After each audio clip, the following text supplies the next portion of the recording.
La presente cápsula pretende mostrar algunos aspectos del estado de Sonora durante el Porfiriato. Pero al ser este un estado fronterizo es necesario conocer la definición de dicho espacio, para así ver en qué aspectos influyó en la vida de aquella época. Para lo cual comenzaremos haciendo una contextualización de los conceptos sobre frontera, presentados en los textos de Adelman y Aaron, así como Schockert, entre otros autores. Contando con estos conceptos podremos abordar los cambios que experimentó la frontera de Sonora-Estados Unidos durante el Porfiriato. Trazaremos una visión diacrónica partiendo de lo cultural a lo político, lo que sería la frontera interna con los yaquis o incluso las excursiones apaches.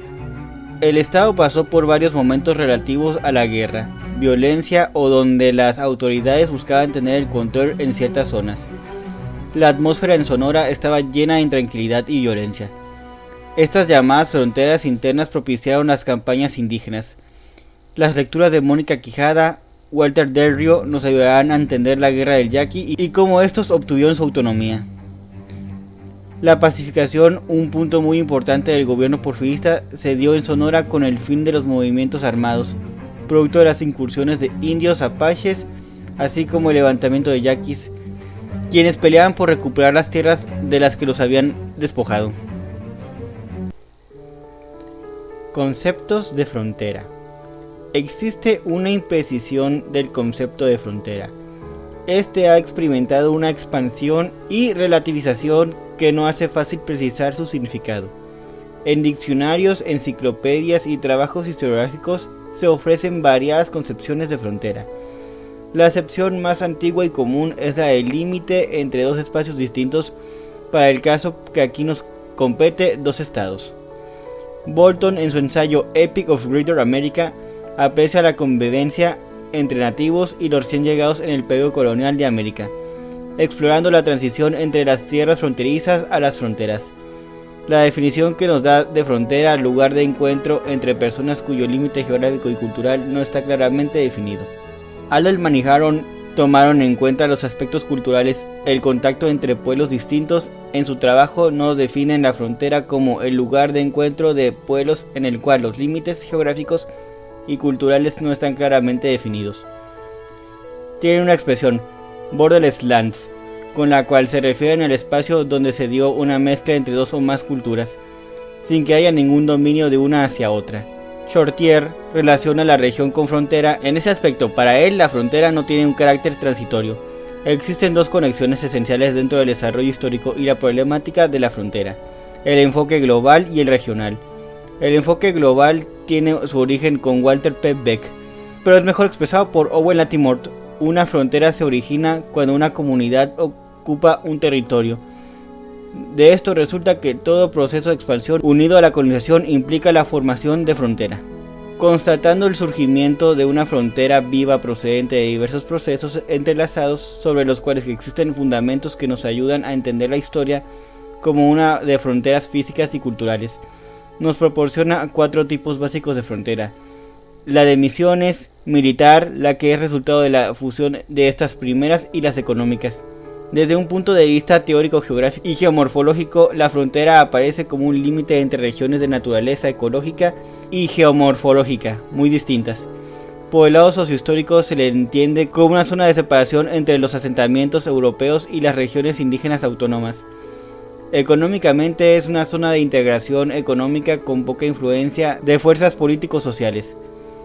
Otra interpretación sería la de una región con multiplicidad de relaciones con conexiones solapadas, interacción o influencia recíproca. Para este trabajo también es importante conocer el significado que Quijada le da a las fronteras, dado que ella las trata como bordes entre distintos grupos étnicos, los que definen su diferencia y permiten autorreconocerse y ser reconocidos por los demás. Más que una línea divisoria bien definida, es una franja de terreno, en algunos casos con ubicación mal delimitada, entre los territorios ocupados en forma permanente por los cristianos y aquellos sobre los cuales el control efectivo es ejercido por los indígenas.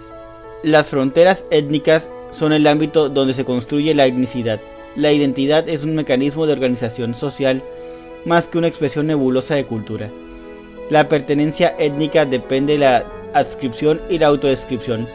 Finalmente, los límites persisten a pesar del flujo de personal a través de ellos. Los indígenas solo pueden ser considerados como un remanente en extinción. Se constituyen en elementos de narrativa que fomenta un régimen de silencio o de olvido acerca de los eventos, intentando fortalecer la identidad política nacional al crear instituciones emotivas y discursos sobre recursos que vinculen a sus seguidores mediante una experiencia compartida. Sonora en el Porfiriato. Durante el régimen de Porfirio Díaz, 1876-1911, la región fronteriza tuvo un dominio de estructura de propiedad cerrada, impulsado por su filosofía, paz, orden y progreso. Logró la estabilidad del país. El gobierno federal empezó a ocupar regiones que permanecían bajo el control de caudillos regionales. Para el caso de Sonora, el gobernador Carlos R. Ortiz era la imagen del hombre fuerte en ese entonces. Al ser derrocado el gobernador Ortiz, el poder ejecutivo quedó en manos de Luis Emeterio Torres, Rafael Izabal y Ramón Corral, quien más tarde ocuparía la vicepresidencia del país. A esto se le conocería como el triunvirato. Estos hombres conformarían dicho poder. Nunca se reeligieron de manera consecutiva, sino que uno fue sucediendo al otro. La centralización del poder político aumentó el control del gobierno federal a nivel estatal y el estatal a nivel municipal. Es así como termina la inestabilidad política y el Estado se integró al proyecto nacional porfirista. El gobierno de Díaz empezó a cultivar una buena relación con los Estados Unidos.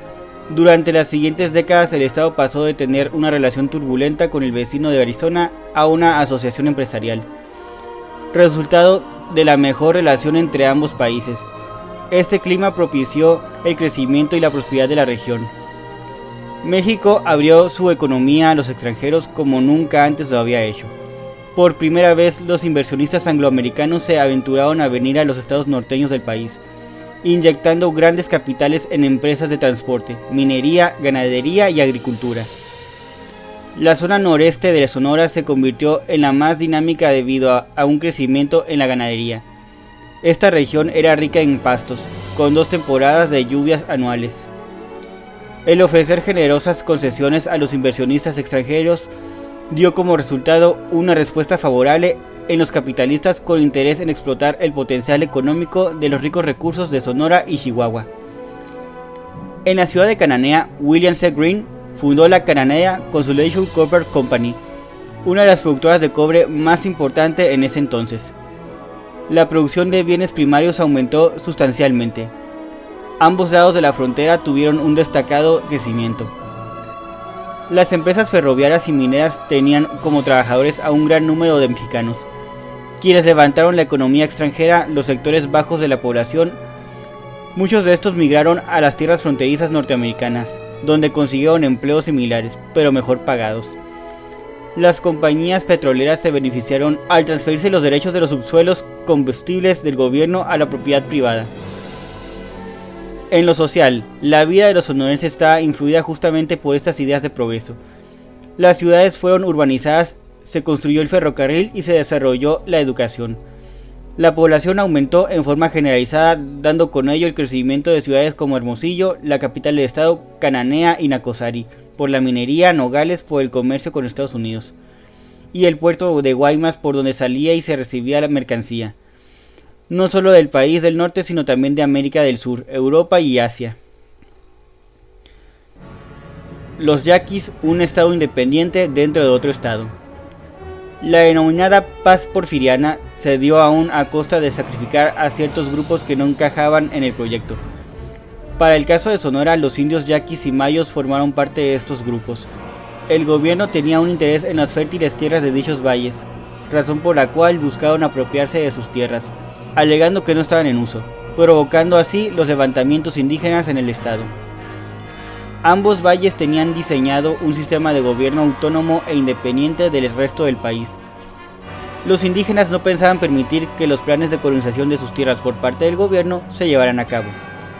Se organizaron política, militar y económicamente, pasando a pelear por la soberanía de sus tierras. La actividad militar en el estado estaba concentrada en una campaña contra los indígenas insurrectos, la llamada Guerra de Exterminio, derivado de la aprobación de las tierras comunales o las no destinadas a la producción de mercado. Desde 1882, los yaquis se habían levantado en armas bajo el liderazgo de José María Leiva Cajeme, quien haya sido un cacique y alcalde mayor. Quien había acumulado armamento se levantó con un contingente de entre 4.000 y 5.000 hombres, unos con armas de fuego mientras que otros con arco y flechas. El 16 de marzo de 1885 se le otorgaron facultades extraordinarias al gobernador Luis Emeterio Torres en el decreto 48 debido a este levantamiento. Se modificaron los presupuestos de egresos del año, puesto que el coronel Torres consideraba insuficientes las rentas ordinarias para atender la formación de cuerpos auxiliares del Ejército Federal. Se integraron cuerpos de 100 y 150 hombres en las ciudades de Ures, Arizpe, Guaymas y Moctezuma. El gobierno del estado emitió en agosto del mismo año una orden de regulación de venta de armas y parque en Álamos, Guaymas, Hermosillo, Ures y Magdalena. Meses antes, el Congreso del Estado había decretado una ley que autorizaba al Ejecutivo a agilizar y arbitrar recursos para las campañas. Producto de esta guerra de exterminio, el 15 de noviembre de 1885, el Congreso del Estado pronunció otro acuerdo para perdonar de pagar los derechos municipales por los productos agrícolas que introdujeran en el puerto a los labradores del Valle de Guaymas. En contestación, una petición hecha por José María Maytorena, Felipe Maytorena, Pedro Galas, Francisco Álvarez, Antonio Maytorena, Ramón Maytorena hijo y Juana B. Huguets, bajo el argumento que debían hacer muchos gastos para poner en seguridad todos los cereales y demás productos agrícolas expuestos como están en las labores de a ser robados por las partillas de indios que salen constantemente a expedicionar. En 1886, la prefectura de Guaymas solicita al secretario de Estado permiso para restablecer una guerrilla. Con la intención de mantener vigilado el río Yaqui, esta petición fue rechazada. La llamada Guerra del Yaqui es considerada como una de las rebeliones más cruentas del Porfiriato, dado que en ella perecieron poblaciones enteras. En el transcurso de estas batallas sucedió algo inusitado, que Luis Emeterio Torres utilizaría a su favor. Loreto Molina, segundo en jefe en las fuerzas de los ríos Yaqui y Mayo, fue destituido por Cajeme, a lo que este en venganza incendia su casa en Guamúchil y viola a su mujer. Pasando al servicio del Ejército Federal, comienza a buscar a quien haya sido su líder. Tras diversos combates, los federales lograron capturar a Cajeme en San José de Guaymas. Cuando este fuera delatado por una india, fue aprehendido y alojado en casa del general Ángel Martínez, siendo pasado por las armas cerca del pueblo de Cocoric, a orillas del río Yaqui. Según parte de Martínez, José María Leiva intentó escapar, razón por la que su escolta lo persiguió y le dio muerte. A raíz de la muerte de su líder, la rebelión yaqui perdió fuerza. Muchos indios optaron por someterse al gobierno, mientras que otros pasaron a convertirse al bandolerismo, hasta que Juan Maldonado Tetaviate logra reunificar al grupo, pasando a guiar a los indígenas por medio de la guerra de guerrillas. Hasta 1897 empiezan las negociaciones de paz entre Tetaviate y Luis Emeterio Torres, llamada Paz de Ortiz, la cual solo duró 2 años. En 1899 la guerra se reanudó. Los yaquis eran comandados nuevamente por Juan Maldonado. En el combate de Mazocoba, el 18 de enero de 1900, se dio la derrota más desastrosa del movimiento. Es aquí donde murió quien fuera su nuevo líder. A partir de esta fecha, el gobierno trató de concentrar a los yaquis en asentamientos especiales con el fin de mantenerlos controlados, no haciendo diferencia entre quienes habían sido pacíficos y quienes habían sido rebeldes. Si alguno era encontrado fuera de sus asentamientos, era pasado por las armas. No obstante, la guerra continuó, aunque ahora carente de un líder fuerte. En 1904, los indígenas volvieron a sufrir otra derrota por parte del gobierno del ahora gobernador Rafael Izabal. A los yaquis sometidos los mandaban a Valle Nacional, Quintana Roo y Yucatán, donde eran obligados a trabajar en las haciendas henequeneras. Esteban Calderón señala que en el trayecto de Guaymas a Manzanillo hubo mujeres que se arrojaron al mar, mientras que otras se dejaban caer en la mesa del Mazocoba. Problemas con los apaches. No solo fueron los indios yaquis quienes se enfrentaron al gobierno porfirista en Sonora. Los apaches también se hicieron presentes en el estado con una guerra fronteriza. Atacaban a la población sin hacer distinción entre soldados y civiles, tomando mujeres y niños en cautiverio. o como botín. Se llevaban los caballos y el ganado de los pobladores con la intención de intercambiarlos con comerciantes asentados en los Estados Unidos. Sonora en los años de 1854 a 1890 tuvo una Guardia Nacional, la cual estaba formada por vecinos, voluntarios e indios aliados, con la intención de mantener una resistencia y desarrollar una cultura de guerra en las comunidades campesinas para defenderse de las incursiones apaches. También fueron empleados mercenarios por parte del gobierno del estado, con la idea de exterminar o contener a los indios, y se crearon juntas de auxilio, destinadas a recaudar donativos para equipar a la Guardia Nacional. Los Estados Unidos sostenían una batalla contra esa comunidad desde los años de 1870. Basta recordar la campaña del general George Armstrong Custer. En México, cuando el presidente Díaz consolida su dominio por todo el norte de la nación, ambos países hacen una campaña en conjunta de exterminio. El general Luis Terrazas puso a su primo, el coronel Joaquín Terrazas, a quien más tarde reconoceríamos como el azote de los apaches, al frente de la campaña. Por el lado de los americanos estaba el general George Crook. Terrazas recibió todo el apoyo del estado de Chihuahua, venciendo al más temido jefe apache en México, Victorio, a quien asesinó de un tiro en la batalla de Tres Castillos, el 15 de octubre de 1880. Los sobrevivientes fueron reducidos y obligados a trabajar en la servidumbre de las principales familias del estado. En este año en Sonora, unos militares asesinaron a la esposa del indio Jerónimo, así como a 3 de sus hijos y su madre, por lo que este jura vengarse. Se asocia con otro jefe apache y atacan el estado juntos. Entre 1881 y 1886, el indio Jerónimo cruzaba la frontera en ambos sentidos, refugiándose en santuarios ubicados en Sonora, pero próximos a la frontera. Una de ellas, las estribaciones de la Sierra Madre Occidental, entre los estados de Sonora y Chihuahua, desde donde tornaban a atacar asentamientos de vecinos en dirección sur-norte para cruzar su botín a los Estados Unidos. Las incursiones de los apaches en la frontera terminaron con la rendición del indio Jerónimo y sus seguidores al ejército estadounidense en junio de 1896. En conclusión, si nos hubiéramos dado a la tarea de buscar una definición de frontera, nunca la encontraríamos. La idea es compleja, dado que las fronteras cambian. Los autores aquí analizados nos proporcionaron un concepto distinto cada uno. Esto es debido a que ellos las definieron de maneras distintas, de formas opuestas entre sí en algunos casos, pero todo esto de acuerdo al tiempo en que vivieron. Pero todos ellos se encargaron de señalar la importancia de comprender la heterogeneidad de la sociedad de frontera. Este espacio debe dejar de ser vista como el punto donde termina una cultura y empieza otra, dado que en realidad es donde se vive una transición cultural que siempre está en movimiento. La interacción básica entre la ideología territorial y las fronteras interiores es indudable que tanto las interacciones como la ocupación territorial en la frontera no son comprensibles sin dos categorías fundamentales, aparentemente contradictorias: violencia e intercambio. El porfiriato en Sonora abarcó 28 años.